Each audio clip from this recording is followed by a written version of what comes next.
kita mengenal penyakit mulut dan kuku atau PMK. Penyakit viral yang sangat menular dan menyerang semua hewan berkuku belah atau genap, seperti sapi, kerbau, babi, kambing, dan domba.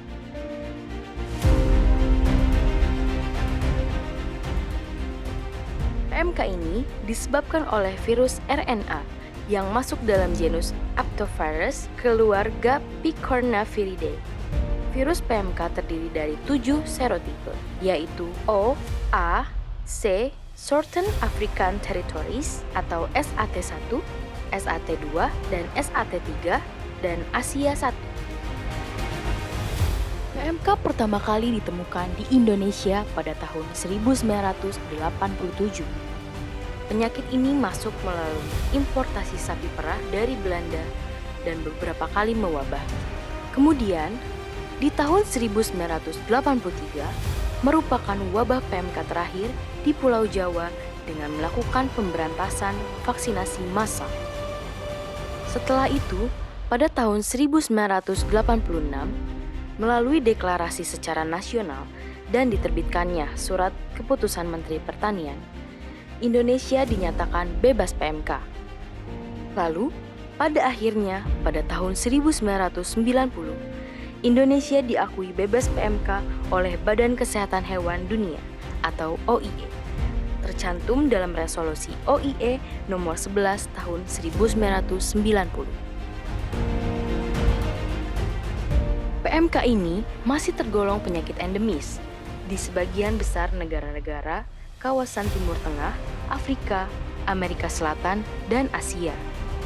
Di Asia Tenggara, contohnya terjadi di Kamboja, Laos, Malaysia, Myanmar, Thailand, dan Vietnam.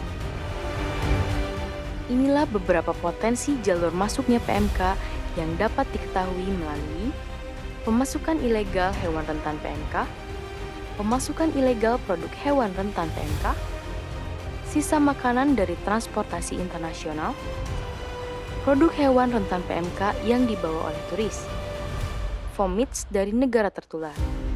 Vomits adalah benda atau barang yang terkontaminasi agen penyakit seperti halnya virus PMK. Setelah lebih dari 30 tahun Indonesia dinyatakan bebas PMK, tiba-tiba PMK ditemukan kembali di 4 kabupaten Provinsi Jawa Timur dan 1 kabupaten di Provinsi Aceh.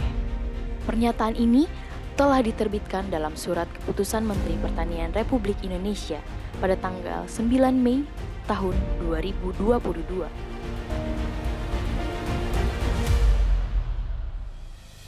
Kejadian wabah ini sangat merugikan para peternak, terutama dalam aspek ekonomi dan lingkungan. Apa sih kerugian yang disebabkan oleh penyakit ini? Di antaranya, penurunan produksi susu, kematian mendadak, keguguran, infertilitas, penurunan berat badan, hambatan perdagangan, hingga hambatan ekspor. Sebagai bentuk kewaspadaan, yuk kita kenali tanda-tanda klinis penyakit mulut dan kuku. Di antaranya, dapat kita temukan lepuh yang berisi cairan atau luka yang terdapat pada lidah, gusi, hidung, dan teracak atau kuku hewan yang terinfeksi.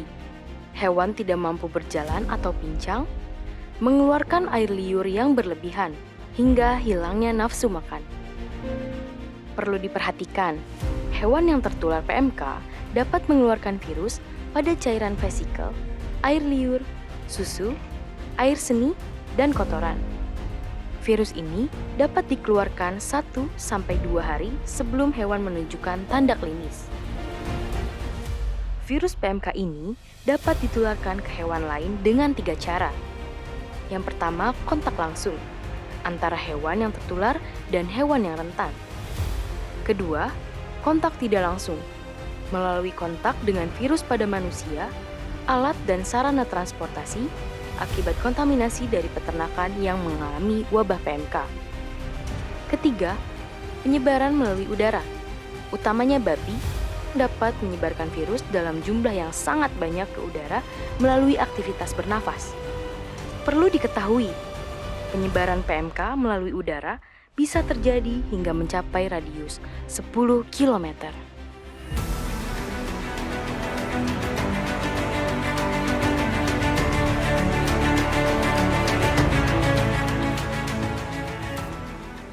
Ada 3 prinsip dasar yang harus dilakukan untuk mengendalikan dan menanggulangi virus PMK, yaitu 1. Mencegah kontak antar hewan peka dan virus PMK. 2. Mencegah infeksi sekunder oleh mikroba lain. 3. Meningkatkan resistensi atau kekebalan hewan peka. Untuk mengimplementasikan prinsip dasar tersebut, hal-hal yang harus dilakukan diantaranya: 1. Menghentikan penyebaran virus melalui tindakan karantina dan pengawasan atau pembatasan lalu lintas. 2.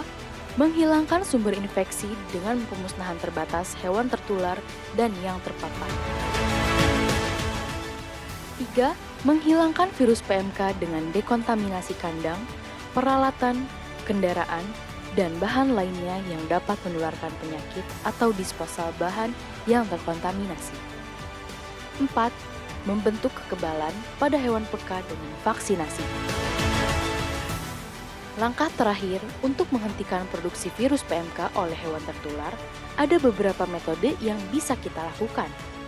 1. Disposal atau pemusnahan barang-barang yang terkontaminasi. 2. Dekontaminasi, yaitu cuci atau semprot kandang, peralatan, kendaraan, dan bahan-bahan lainnya yang memungkinkan menularkan PMK dengan disinfektan atau deterjen.